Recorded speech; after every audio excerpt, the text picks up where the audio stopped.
मैं श्यामला बच्चन, जनगत चेतना मंच। आज की प्रेस कॉन्फ्रेंस स्टेट की जितनी भी SC ST OBC minority community की जितनी भी ऑर्गेनाइजेशन है उनकी तरफ से की जा रही है।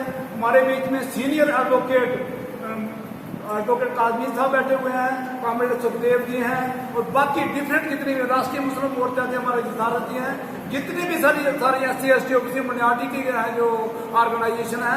आज ये रोष प्रकट करने के लिए ये प्रेस कॉन्फ्रेंस की जा रही है, जो कि हमारी मनीषा बेटी हाथरस के अंदर जिसका रेप हुआ, रेप के बाद उसकी कमर तोड़ दी गई, उसकी जबान काट दी गई, उसकी गर्दन तोड़ दी गई। और जहां तक ही नहीं, आदित्यनाथ जोगी के ऑर्डर पर, उसकी डायरेक्शन पर ये जो DM हाथरस है उसने भी जो हमारा परिवार था, जो उसका मनीषा का परिवार था, उनको धमकाया गया और उनको लास्ट जो राइट्स होते हैं वो भी नहीं करने दिए गए। इससे ज्यादा ज्यादती की पूरी दुनिया के ऊपर कोई मिसाल नहीं आपको मिल सकती है। आखिर क्या चाहते हैं आदित्यनाथ जोगी, क्यों ऐसा कर रहे हैं? एक हफ्ते के अंदर अंदर अगर उसकी चिता भी ठंडी भी नहीं हुई तो बलरामपुर में दूसरी लड़की के साथ रेप हो जाता है और उसको भी रातों रात जला दिया जाता है। बताएं यार, कहां गया तुम्हारा ये प्रेम? बेटी पढ़ाओ बेटी बचाओ। आज बेटियां इनसे बचानी पड़ रही हैं, इन दरिंदों से जो कि आदित्यनाथ जोगी के पाले हुए हैं। आज बेटियां उनसे बचानी पड़ रही हैं। सबका साथ सबका ब्याह। मैं पूछना चाहूंगा honourable prime minister of India से, अरे इतना हाथ खड़े हो गए आपके, इतने मजबूर हो गए आप कहते हैं कि मुझे गोली मारो, दत्तों को गोली मत मारो। अरे ऑर्डर दो ना, क्यों नहीं ऑर्डर देते? यूपी में ऐसा लॉ एंड ऑर्डर की प्रॉब्लम ही ना हो, क्यों मजबूर हो गए हैं? क्यों उनका मुंह नहीं खुल रहा है? क्यों आज जो हमारे होम मिनिस्टर हैं, क्यों उनका मुंह नहीं खुल रहा है? योगी आदित्यनाथ का मुंह क्यों नहीं खुला है? क्यों उनको वो प्रोटेक्ट करना चाहता है उन दरिंदों को? अरे कहां तक बर्दाश्त करेंगे? ये मुल्क, जिस मुल्क के मूल निवासी कहां तक इसे करेंगे, इसे बर्दाश्त करेंगे? अभी वो वक्त आ गया है, अभी मत मजबूर करो 2 अप्रैल 2018 को रिपीट करने के लिए। ये भी जो भी देश के अंदर हालात बनेंगे, और ये कहीं भी किसी भी मुल्क में चले जाओ, इतनी जो हमारे साथ बेइंसाफी कहीं नहीं मिलेगी। अरे अगर कोई चाहता है मुझे रख लो, गोली मार देते हैं। बाबा साहब की रिंगटोन बजती है, गोली मार देते हैं। अरे दूसरा कहीं घोड़ी पर चढ़ने की चाहत रखता है, जैसे आपने देखा कासगंज में एक बाप ने इजाजत ली, हाईकोर्ट से ऑर्डर लाया, DM से कहा, किसी ने नहीं, और 350 लोग उसके साथ प्रोटेक्शन के लिए पुलिस गई, तब जाकर वो घोड़ी पर चढ़ा। जब जिस मुल्क में ये हालात हो तो फिर बीजेपी का प्राइम मिनिस्टर ये बोले कि सबका साथ सबका विश्वास। अरे कहां है विश्वास? कहां है किसका साथ? आज बेटियां जिस तरह से जलाई जा रही, जिस तरह से जो उनका रेप हो रहा है, शरेआम रेप हो रहा है, 2014 से लेकर यह आंकड़ा कहीं का कहीं पहुंच गया। आज हमारे मुल्क को, लोगों को ये समझना होगा इसका कारण क्या है और इसका समाधान क्या है। आइए समाधान की ओर जाएं, इसके कारण की ओर जाएं। भली भांति जानते हैं इसका कारण क्या है। बड़े फुसलाकर, बड़े वादे देकर, तब तो OBC तब तो प्राइम मिनिस्टर कहता मैं भी OBC हूं, अगले 10 साल अभी OBC के साथ कोई ऐसा वो नहीं हो सकता। अरे क्या कर रहे हैं? जम्मू कश्मीर के अंदर जब से ये धारा 370 टूटी है, जम्मू कश्मीर के अंदर भी जो है हालात बद से बदतर होते जा रहे हैं। आज आपने देखा GMC के अंदर इतना बड़ा घोटाला हुआ है, वो करने वाला पीछे कौन बैठा है? साजिश किसकी है? लेकिन जो शिकार बनाया है वो डॉक्टर दीपू को बनाया, डिप्टी सुपरिटेंडेंट को बनाया है। अरे क्यों इस बात को सामने लाते? करोड़ों रुपए का स्कैंडल हुआ है, जो आपके वेंटिलेटर खरीदे हैं वो उसके साथ कंपैटिबल ही नहीं है, गैस प्लांट के साथ कंपैटिबल ही नहीं है। अरे क्यों उस स्कैंडल को सामने क्यों नहीं लाता? फाइनेंशियल कमिश्नर क्यों इसे सामने लाता?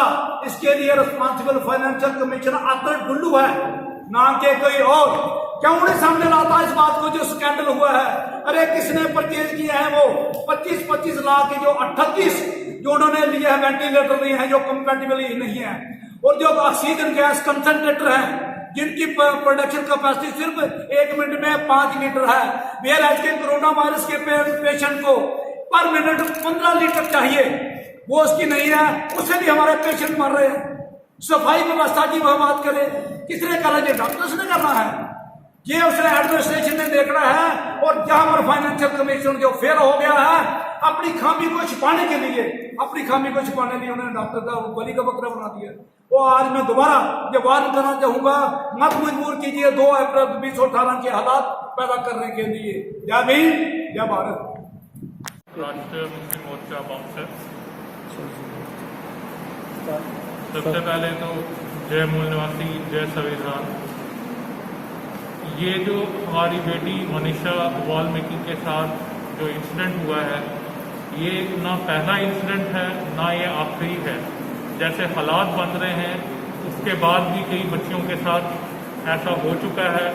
कल परसों मनीषा वाल्मीकि के बाद 2-4 बच्चियों के साथ इन्होंने कर लिया है, जिससे हमें ये पता चलता है कि इनका ये सिलसिला जो है ये रुकने वाला कम है और बढ़ने वाला ज़्यादा है। अपने सियासती मुफाद के लिए ये लोग कर रहे हैं। और जैसे बाबा साहब डॉक्टर भीमराव अम्बेडकर साहब ने कहा था कि अगर संविधान सही लोगों के हाथ में पड़ेगा तो देश की तरक्की होगी, और अगर गलत लोगों के हाथ में पड़ेगा तो देश का सर्वनाश होगा, देश की बर्बादी होगी। तो आज हमें वो बर्बादी होते हुए दिख रही है। अगर इस चीज़ को हमने रोकना है, जैसे आज हम सब यहाँ बहुजन समाज के लोग इकट्ठा हुए हैं, इसी तरह हमें पूरे मुल्क में इकट्ठा होना पड़ेगा। और इस चीज़ को रोकने के लिए हमें, क्योंकि बाबा साहब का जो संविधान है वो गलत हाथों में चला गया है, ये लोग हमें मजबूर कर रहे हैं कि संविधान अब हम अपने मुताबिक चलाएं और सड़कों पे उतरें। अगर ये इस चीज़ पे रोक नहीं लगाते हैं तो मजबूरन हमें बहुजन समाज को संविधान के मुताबिक खुद चल के सड़कों पे आना पड़ेगा। और ये हमें मजबूर कर रहे हैं भीमा कोरेगांव जैसा एपिसोड फिर से रिपीट करने को। तो ये जो मसले हैं इनको रोकने के लिए ये सरकार नहीं रोकेगी। अगर ये हम समझते सरकार रोकेगी, ये सरकार रोकने वाली नहीं है, क्योंकि हर मुल्क में 2 किस्म के बंदे होते हैं, एक मूल निवासी, एक विदेशी। मूल निवासी जो होता है वो देश का सच्चा प्रेमी होता है, और विदेशी जो होता है वो देश को बर्बादी की ओर लेके जाता है। आज हमने ये समझना है कि हमारे मुल्क में मूल निवासी कौन है और विदेशी कौन है। हालांकि 2001 में अमेरिकन साइंटिस्ट माइकल बमसेट के द्वारा ये बता दिया गया है कि भारत में रहने वाला मूल निवासी कौन है और विदेशी कौन है। तो मैं इन शॉर्ट यही कहना चाहूँगा कि इन मसलों को रोकने के लिए बहुजन समाज को अब सड़कों पे आना चाहिए।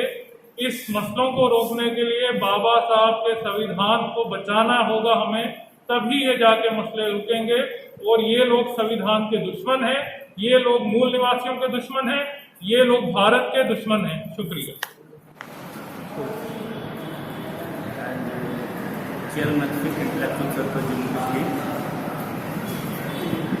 आज हम भी अपनी पूरी सिख कम्युनिटी की तरफ से, क्योंकि हम भी बहुजन समाज का एक हिस्सा हैं और हम अपने बहुजन समाज में जो हमारे दलित भाई हैं, मुस्लिम्स हैं, क्रिश्चियंस हैं, जो सब उसमें शामिल हैं, हम आज उस दुख की घड़ी में सब इकट्ठे हुए हैं कि जो हमारी एक बच्ची के साथ जो यूपी में किया गया, सारी दुनिया ने देखा है कि किस तरह उसके साथ रेप किया गया, क्या क्या जुल्म उसके साथ किया गया। और सबसे जो बड़ी दुख की बात है, जो मैं समझता हूँ कि ये ग्रेव वायलेशन है ह्यूमन राइट्स की, कि उसकी डेड बॉडी उसके पेरेंट्स को नहीं दी गई। इनफैक्ट ये जो लगातार एक सिलसिला इस मुल्क में चल रहा है, मैं समझता हूँ कि जो हमारा बहुजन समाज है उसको एक बड़ी सिस्टमैटिक तरीके से उसको हर सतह पर दबाया जा रहा है। हमारे हकूक की पामालियां हो रही हैं और इसके लिए सबसे पहले मेरी यही रिक्वेस्ट है अपने समाज से कि हमें हर लेवल पे इकट्ठा होना पड़ेगा। हमें सोचना पड़ेगा कि हमने किस तरह इस मुल्क में ये जो दरिंदगी इन्होंने फैला रखी है, इन कॉमनल लोगों ने, खासकर ये जो बीजेपी और आरएसएस, जिस तरह से ये अपना एक हिंदूवाद का एजेंडा चला रहे हैं, हमने इसको किस तरह काउंटर करना है, ये हमें आज सोचना पड़ेगा। और मैं पर्टिकुलरली जो ह्यूमन राइट ऑर्गेनाइजेशन है दुनिया की और जो हिंदुस्तान में बाज़मीर लोग बैठे हैं, मेरी उनसे गुजारिश है कि आप देखें कि आज हिंदुस्तान में क्या हो रहा है हमारे साथ। और जिस तरह अभी हमारे बड़े मोअज़्ज़ज़ लीडर अभी कह रहे थे कि पर्टिकुलरली इस जम्मू कश्मीर में 5 अगस्त के बाद आप देखिए किस तरह से इन्होंने हमारी स्टेट, हमारा स्पेशल स्टेटस खत्म किया और उसके बाद लगातार हमारे हकूक की वायलेशन हो रही है। मैं समझता हूं कि यहां कोई डेमोक्रेसी नहीं है, कोई सेक्युलरिज्म नहीं है, कोई इंसानियत नहीं है। अब या तो हमें भगवान ही बचा सकता है या जो बाज़मीर लोग हैं, ह्यूमन राइट ऑर्गेनाइजेशंस हैं, मैं उनसे रिक्वेस्ट करूंगा कि वो हमारे लिए इंसाफ की बात करें।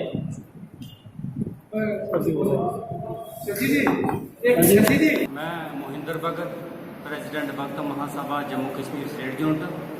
आज की जो हमारी ज्वाइंट प्रेस कॉन्फ्रेंस जिसमें SC, ST, OBC और मिनॉरिटी, वो आज हमने ज्वाइंट यहाँ पे एक प्रेस कॉन्फ्रेंस रखी है।